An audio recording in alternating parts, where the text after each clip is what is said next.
이스라엘 족속이 그릇 행하여 나를 떠날 때에 사독의 자손 레위 사람 제사장들은 내 성소의 직분을 지켰은즉 그들은 내게 가까이 나와 수종을 들되 내 앞에 서서 기름과 피를 내어 드릴지니라. 주 여호와의 말씀이니라. 아멘. 우리가 지난주 말씀에서 하나님께서 모세를 통해서 시내산 꼭대기에서는 하나님의 율법을 주시는 그 거룩한 일이 일어나고 있었는데, 그 밑에서는 그냥 우상 숭배가 일어나고 있었던 그 타락한 그 사건을 그 말씀 속에서 보았습니다.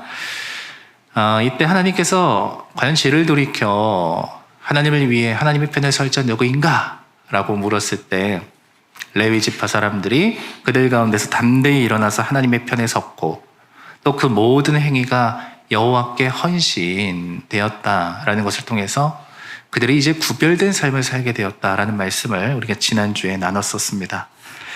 자, 이제 우리는 같은 맥락 속에서 이어져서 이제 시대를 바벨론 포로기 시대로 조금 옮겨보도록 하겠습니다. 오늘 말씀에 등장하는 이 에스겔은 바벨론 2차 침공 시에 포로로 끌려갔던 사람인데요. 거기서 그는 제사장이었고, 또 거기서 하나님의 부르심을 받아 그 바벨론에서 선지자의 사역을 감당하게 되었습니다. 벌써 이때만 되더라도 이제 만국의 길로 접어들었던 남유다는 결국 바벨론의 3차 침공 시 BC 587년에 멸망하게 되었고요. 그리고 성전도 파괴되게 됩니다. 이 일이 있은 후로 14년이 지났던 어느 날, 하나님께서는 에스겔에게 환상을 통해서 하나님께서 회복시키실 새 성전과 새 예루살렘에 대한 모습을 보게 됩니다. 자, 우리가 주목해 봐야 되는 것은 이제 그러면 에스겔에게 보여주신 이 새 성전의 모습과 오늘 그 레위 지파가 그 새로운 성전에서 어떤 의미가 되고 있는가, 이것과 연관이 지어서 좀 보려고 하는데요.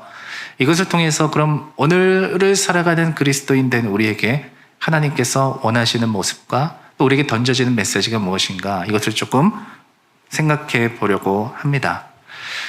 고향을 떠난 사람들, 그래서 고향으로 돌아갈 수 없는 어떤 이유를 가지고 있는 사람들을 실향민이라고 부릅니다.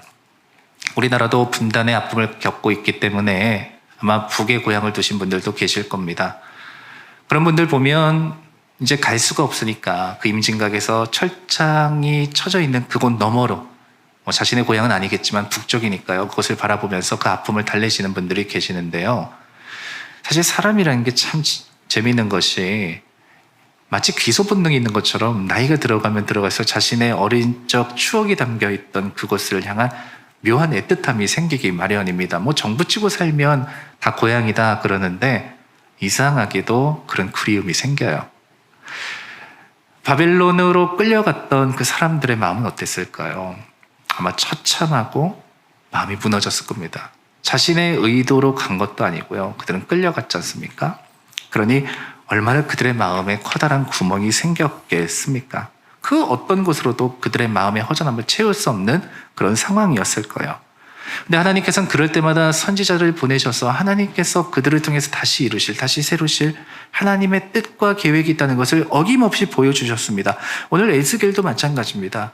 하나님께서 그 무너진 성전을 바라보지 말고 내가 너희 가운데 이룰 새 성전의 모습을 에스겔의 환상을 통해서 보여주고 계시는데요. 과거의 성전이 하나님의 영광이 떠난 성전이었다면 이제 회복될 성전은 하나님의 영광이 회복된 성전이었습니다. 하나님의 영광이 이스라엘 가운데 다시 회복되게 하시려는 그 하나님의 계획과 뜻이 있었다는 겁니다.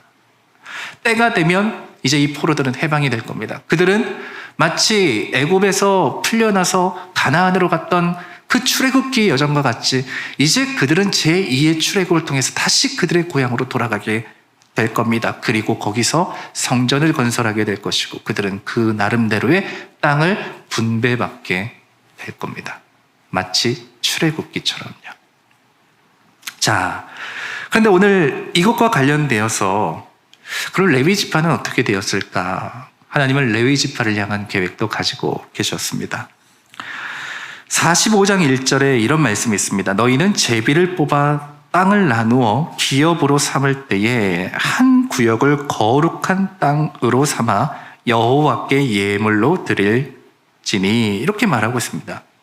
왜 여호와께 이 구역을 드려야 되는가 하면, 이것은 바로 레위 지파를 위한 땅이기 때문입니다. 하나님은 그 구역, 그 땅을 거룩한 땅이라고 말하고 계십니다. 그럼 그 땅에 뭔가 특별한 게 있는 건가요? 그럼 그 땅은 뭐 다른 곳보다 더 비옥하기 때문입니까? 뭐 거기에 뭔가 특별한 무엇인가가 있기 때문에 거룩한 땅이 되는 걸까요? 그렇지 않죠. 그것이 거룩한 땅이 되는 것은 레위 지파가 하는 일에 대한 특수성 때문입니다. 레위 지파는 성전을 섬기는 일을 하였죠. 그런데 그것이 하나님을 섬기는 일을 하는 그 일은 하나님 앞에 거룩한 겁니다. 하나님 앞에 거룩한 일을 하니 그 거룩한 일을 하는 사람이 거룩해지는 것이죠. 그 사람들이 거룩하니 그들이 거주하는 곳이 거룩해지는 것이죠. 그러니까 이 말 자체는 레위 지파가 하나님 앞에 어떤 존재인지를 아주 명확하게 보여준다고 말할 수 있습니다. 한마디로 말하면 레위 지파는 하나님 앞에 거룩한 존재라는 겁니다. 그러면 레위 지파는 하나님 앞에 어떻게 살아가야 될까요? 거룩한 존재로서 살아가야 되는 거죠. 자, 그런데 문제는 이렇게 회복될 예루살렘, 회복될 성전의 모습을 보여주고 있는 이때에 이 레위 지파가 그동안 해왔던 일과는 다르게 앞으로 성전에서의 역할이 달라지고 있다는 겁니다. 레위 지파는 제사장이 될 수 있었습니다. 그런데 새롭게 회복될 성전에서는 하나님께서 그 일을 그들로부터 걷어가 버리십니다. 왜 그랬을까요? 아니, 레위 지파가 제사장이 되어야 됐는데 하나님은 왜 그들이 제사장 되지 못하게 만드셨을까요? 그 이유는 에스겔 44장 10절에 있습니다. 이렇게 말합니다. 이스라엘 족속이 그릇 행하여 나를 떠날 때에 레위 사람도 그릇 행하여 그 우상을 따라 나를 멀리 떠났으니 그 죄악을 담당하리라. 이유가 간단합니다. 레위 지파가 그들이 지켜야 되는, 그들이 가져야 되는 본질을 잃어버렸다는 겁니다. 그들은 거룩한 존재, 거룩하게 살아갔어야 되는데 우상 숭배가 굉장히 범람하는 그때에 그들은 자신의 거룩함을 지킴으로써 오히려 백성들이 이게 잘못된 거구나, 이들과 같이 살아야 되는구나, 그런 모범이 되었어야 되는데 그들 역시 어떻게 했다? 우상을 따라갔다. 우상을 따라가니까 어떻게 되었습니까? 하나님으로부터 멀어졌다. 그러니 그게 무엇이 되었다? 죄악이 되었다. 그리고 그 죄악은 너희들에게로 돌아간다 라고 말씀하고 계시는 거예요. 그러니까 그들은 자신의 죄악을 감당해야 되기 때문에 제사장의 직무를 할 수 없다, 감당할 수 없다라고 말씀하고 계신다는 거예요. 분명 여러분, 우리 지난주에 말씀 보았죠. 모세가 하나님의 편에 설 자 누구냐라고 불렀을 때 죄를 뉘우치지 않은 사람들이 있었잖아요. 돌이키지 않았잖아요. 그때 용감하게 자리를 박차고 일어나서 하나님의 편에 서겠다고 나온 사람들이 누구입니까? 바로 레위의 자손들이었잖아요. 레위 지파였잖아요. 하나님의 편에 섰을 때 하나님은 그들을 구별시키셔서 하나님의 일을 맡겨주셨거든요. 그런데 그들이 자신의 자리를 지켜내지 못하고 그들이 자신의 구별됨을 지켜내지 못했을 때, 그들의 빛을 잃어갔을 때 하나님 어떻게 하셨다? 새 성전에서 그들의 자리를 걷어가셨다 라고 말씀하고 계시는 거예요. 여러분, 종교개혁기 이후로 개신교는 더 이상 어떤 지위나 특정한 사람에게 제사장의 역할을 부여하지 않습니다. 왜냐하면 우리의 대제사장은 오직 예수 그리스도밖에 없거든요. 우리는 그 대제사장을 통해, 참된 제물 대신 예수 그리스도를 통해 하나님께로 직접 나아가거든요. 그러니까 우리 모두는 다 하나님 앞에 선 제사장이다. 이게 만인 제사장 아니겠습니까? 자, 그러면 여러분, 오늘날 제사장은 누구입니까? 어떤 분들은 목회자를 떠올릴 겁니다. 물론 목회자가 하는 역할에 있어서 제사장적 기능이 있는 것이 사실이죠. 그러나 만일 여러분 누가 제사장입니까? 라고 물어봤을 때 목사가 제사장이에요 라고 대답한다면 여러분 반만 맞으신 거예요. 왜냐하면 이 말 속에는 목사만 제사장이다라는 의미가 있기 때문입니다. 이건 잘못된 겁니다. 목사도 제사장인 거예요. 이 말은 무슨 말입니까? 우리는 모두가 다 왕 같은 제사장들입니다. 그러면 성도도 제사장인 거예요. 우리는 모두가 다 제사장인 거예요. 그럼 이런 맥락에서 이해한다면 거룩할 사람은 따로 있는 게 아닙니다. 거룩해야만 되는 사람이 있는 것도 아닙니다. 더 거룩하게 살아가야 되는 사람이 있는 것도 아닙니다. 이것은 과도한 오해입니다. 어떤 사람이 있는 것입니까? 하나님 앞에 하나님께서 구별하여 세우신, 부르신 제사장 같은, 왕 같은 제사장 같은 주님의 성도들이 있는 겁니다. 레위 지파에게 제사장의 직무를 걷어가신 이유가 그들의 죄악을 그들이 감당해야 되기 때문이다라는 것을 우리가 좀 가슴 아프게 받아들여야만 합니다. 하나님은 당신의 뜻에 맞게 우리를 부르셨어요. 거룩한 사명으로 부르셨어요. 그러나 우리가 죄악된 삶을 살아가면 하나님 그거 걷어가신다고요.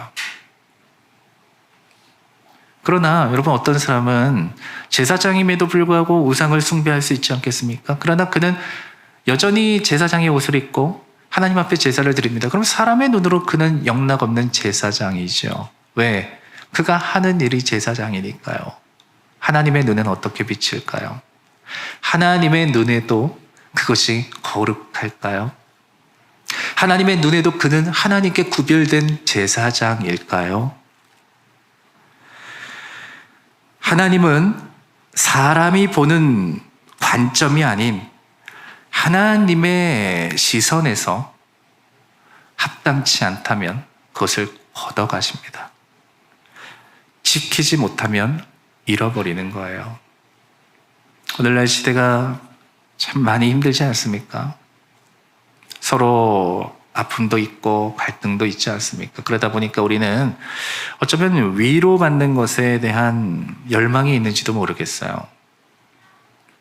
자주 듣고 싶은 말이 이런 거 아니에요? 괜찮다, 이해한다, 이런 말들 듣고 싶은 거 아니겠어요? 제가 얼마 전에 이 범죄를 다루는 프로그램을 보니까 어떤 사람들은 진짜 나쁜 사람들이 있더라고요. 그리고 범죄를 해서 감옥에 가도 뉘우치지 않아요. 오히려 이제는 불장 다 봤다, 그렇게 하는 사람들이 있더라고요. 마음이 완고한 사람들이죠. 그런데 어떤 사람들은 의도치 않게 범죄한 사람도 있고 그들의 삶의 환경이 그렇게 만든 사람도 있더라고요. 평생을 후회하며 뉘우치며 가슴 아파하며 살아가는 사람도 있더라고요. 근데 그 내용을 보면서 어떤 사람이 그런 얘기를 하는 걸 들었습니다. 범죄에 이르게 된 그 사람의 상황은 이해가 됩니다. 그러나 그렇다고 해서 그 사람이 저지른 범죄까지 이해되는 것은 아닙니다. 그 말이 맞다고 생각해요.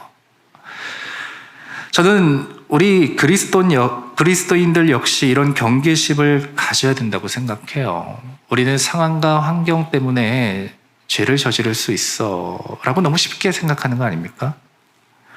거룩해야 된다는 것은 굉장히 사소하게 여기는 거 아닙니까? 그냥 괜찮다, 이해한다, 이 말을 즐겨 듣는 거 아닙니까?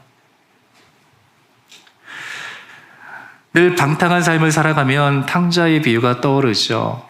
아버지께로 터덜터덜 돌아갔던 그 탕자, 그 죄를 짓고 아버지께로 면목 없이 돌아갔던 그 탕자, 그러나 기다리시고 용서하시던 그 아버지의 품, 우리는 그것을 기억합니다. 그러나 그 비유를 보면 그 비유에는 이막이 없다는 건 여러분 아시죠?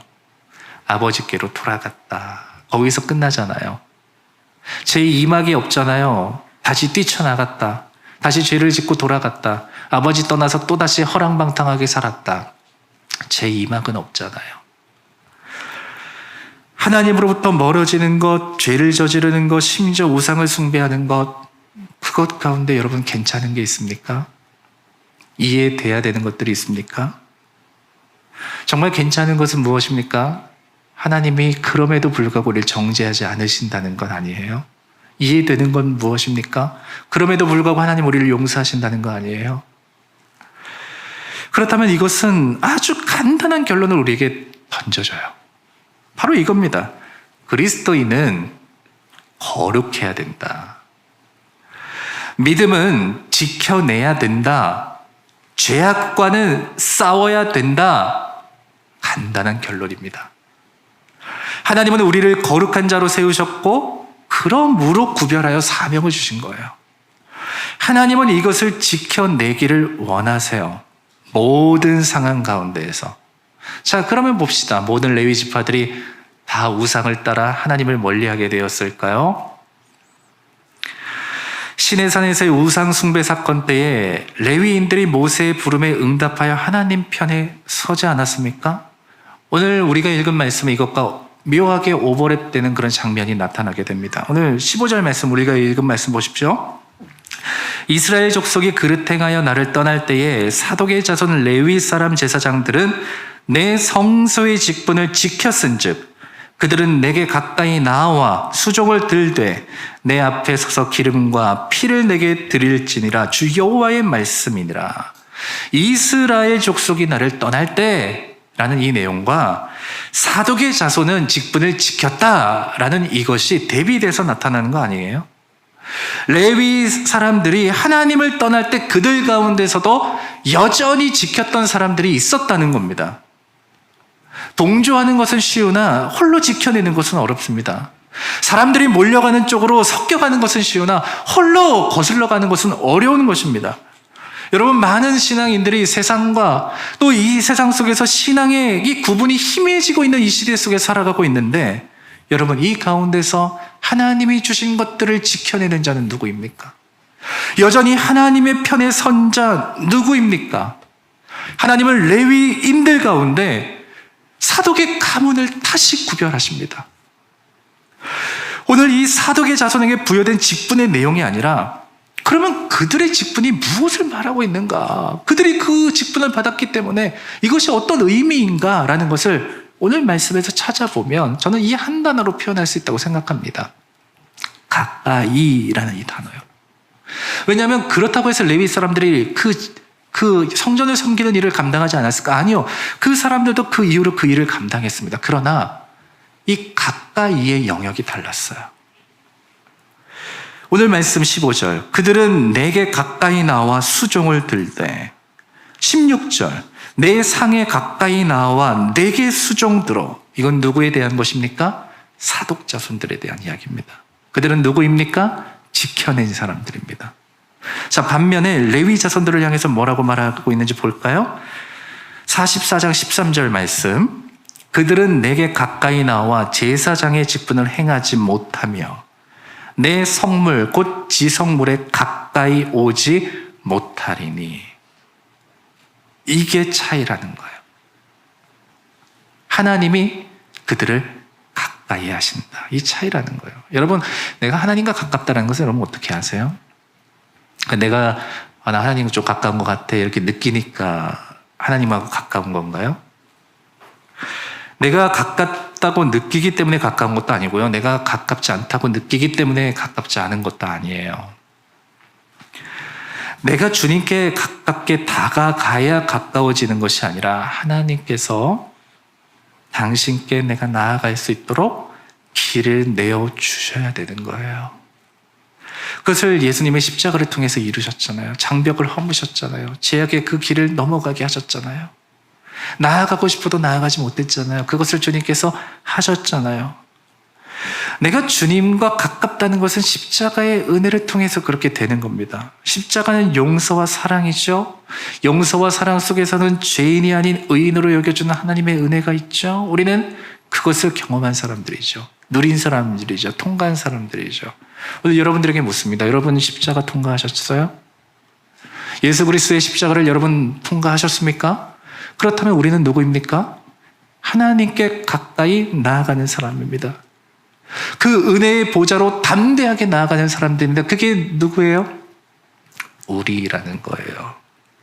그런데 우리가 그것을 지켜내지 못하면, 그 죄악으로부터 나를 멀리하지 못하면 우리는 하나님께로 가까이 나아가기가 어렵게 되는 거예요. 하나님께 가까이 나아가길 원하세요? 하나님과 동행하는 삶을 살고 싶으십니까? 그것은 성도라는 이름만 갖고 되는 게 아니에요. 레위 지파라는 그 소속감을 갖고 되는 게 아니에요. 제사장이라는 옷을 입고 되는 게 아니에요.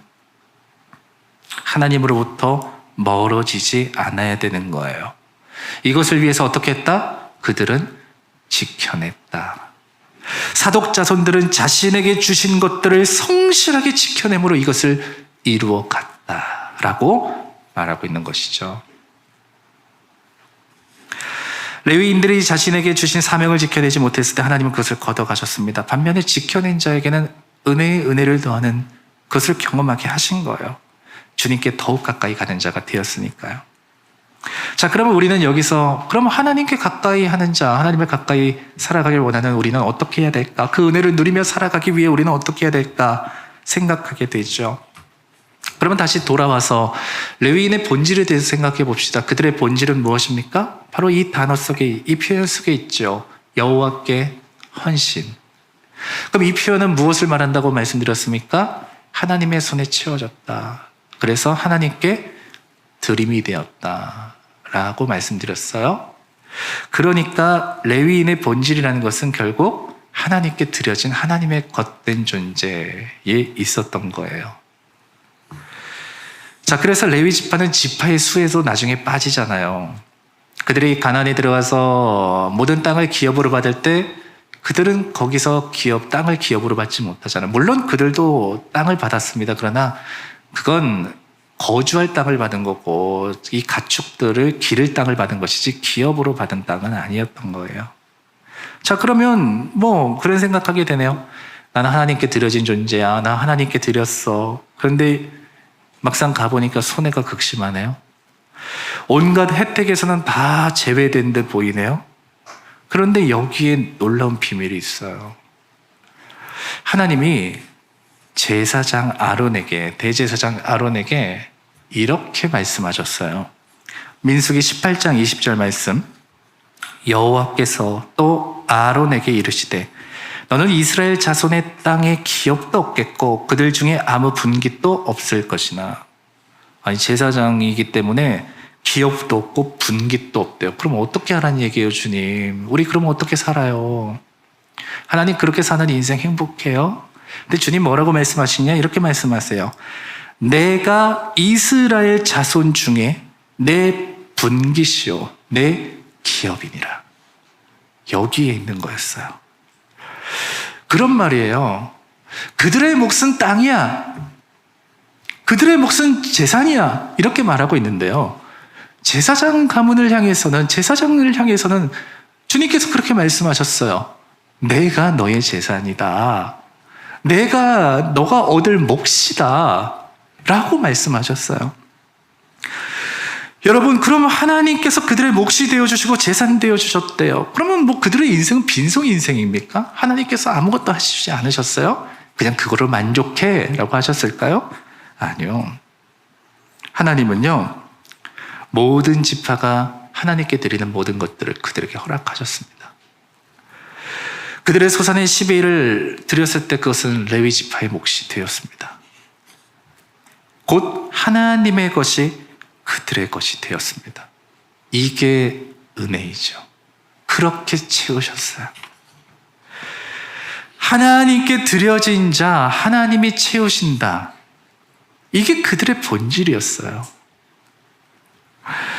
이들이 하나님이 내 자신의 기업이라는 것을 잊고 다른 사람들처럼 살아갔을 때, 야, 내 것을 좀 챙겨야지, 내 것이 좀 있어야지, 그렇게 살아갔을 때, 그렇게 욕심내기 시작했을 때, 하나님만이 아니야, 나는 다른 것들이 좀 필요해 라고 말했을 때 그들은 어김없이 무너지기 시작했어요.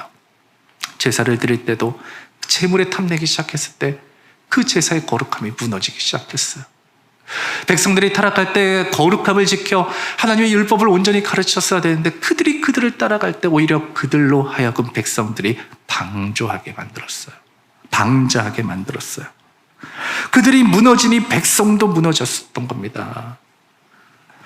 여러분, 무엇이 문제였을까요? 바로 오늘 그 내용에 있는 거 아닙니까? 레위 지파가 가져야 되는 것, 나는 하나님께 드려진 존재다.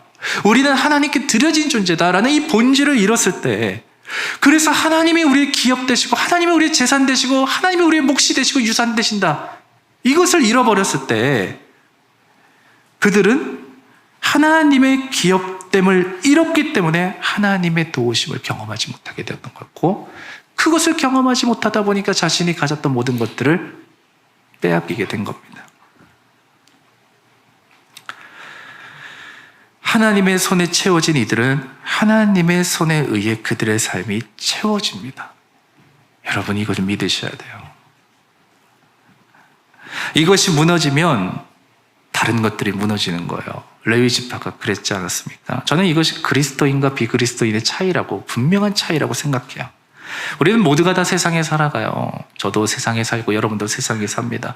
동떨어져 살아갈 수 없어요. 오늘을 살아가야 되고, 살 것이 필요하고, 먹을 것이 필요하고, 누려야 되고, 쓸 것도 있어야 되고, 즐겨야 됩니다. 자녀도 길러야 되고, 다 마찬가지입니다. 레위 지파도 마찬가지예요. 그들도 사람이고, 그들도 먹어야 되고, 그들도 살 것이 필요했고, 그들도 자녀들을 양육했어야만 됩니다. 다 똑같아 보여요. 하나님을 믿는 사람이나 안 믿는 사람이나 다 똑같아 보여요. 겉으로 보면 다 그래요. 그러나 항상 그들이 가진 결론은 달랐습니다. 레위 지파에게 말한 하나님의 결론은 무엇입니까? 결국 하나님께 드려졌다, 하나님을 위해 라는 그 믿음의 결론이 그들에게는 있었던 거예요. 이것이 무너지니까 나머지 것들이 다 무너지게 되었다라는 이 결말을 우리는 보고 있는 거예요. 이스라엘 가운데 레위 지파를 구별하셨는데 그 의미가 무엇인지 잊고 그냥 다를 바 없는 그 삶을 살았더니, 하나님은 그 레위 지파에서 또 사독의 지파를 구별하시는 것을 우리는 볼 수 있지 않습니까? 여러분, 우리는 어떻게 그렇다면 이것을 역으로 살아갈 수 있습니까? 구별되어져서 바깥으로 떨어지는 인생이 아니라 어떻게 하나님의 손에 붙잡힌 인생 살아갈 수 있습니까? 하나님께 드려진 자로 살아가는 거예요. 그리고 이 믿음을 잃지 마십시오. 하나님께 드려진 자는 하나님께서 채우신다. 이것을 믿지 못하면 우리는 늘 세상적인 선택을 앞세워 쫓아갈 수밖에 없어요. 그러나 결정적인 순간 이것을 믿는 이들, 이것을 지켜내는 이들은 하나님을 위한 결론으로 살아가게 되는 겁니다. 그리고 그 상황 가운데서 끝까지 지켜낸 사독의 자손을 통해서 하나님은 내가 너의 기업이야 라는 것을 다시금 보여주고 계신 거예요. 자, 오늘 여러분들에게 묻습니다. 우리는 어떤 모습입니까? 주님께서 구별하실 때 나는 세상을 따라갔던 레위 지파의 모습으로 살아가고 있습니까? 아니면 끝까지 지켜냈던 사독의 자손의 사람의 모습으로 살아가고 있습니까? 세상을 소망하고 욕망하면 세상 쫓아가는 것이 당연한 것이고요. 하나님 소망하면 하나님 쫓아가는 것입니다. 그러나 여러분, 잊지 마세요. 거룩하게 구별된 사람, 그래서 당신의 부르심을 받은 사람, 십자가의 은혜를 통해서 의롭다 여기심을 받고 그 장벽을 넘어 하나님께로 가까이 나아간 사람들은 하나님께 드려진 존재예요. 그들은 하나님께서 채우세요. 하나님께 드려진 존재는 하나님의 은혜로 말미암아 살아가는 거예요. 그들에게 하나님은 당신의 기업 되어주세요. 여러분, 이것을 꼭 명심하십시오. 내 삶에서 하나님의 은혜를 경험하며 살아가고 싶습니까? 하나님의 채우시는 놀라운 은혜를 경험하고 싶습니까? 하나님께 나를 드리라. 하나님이 역사하시는 겁니다. 언제나 가장 어려운 것은 지켜내는 것이에요. 너도 나도 우상을 섬기는 이 세상 속에서 하나님은 진부한 것이고 매력적이지 않게 느껴질 거예요.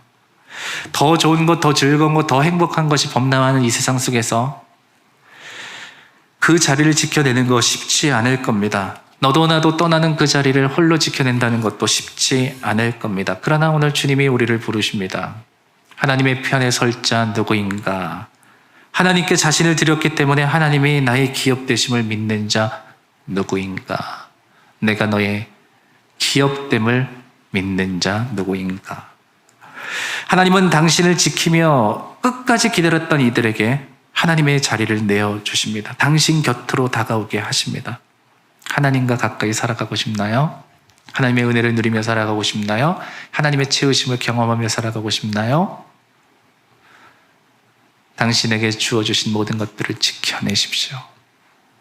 믿음을 지켜내십시오. 거룩함을 지켜내십시오. 하나님께 드려진 존재, 그렇게 사는 겁니다. 오늘 여러분들의 삶 속에서 하나님께 드려진 존재로 살아가기 때문에 하나님께서 채우시고 하나님의 겉된 자의 참된 생명력이 여러분들의 삶에서 경험되어 레위 지파 가운데 사독을 구별하신 것처럼 이 세상 속에서 하나님의 온전하신 자녀로 구별함을 받는 저와 여러분 되기를 주님의 마음으로 축복합니다. 찬양 드립시다.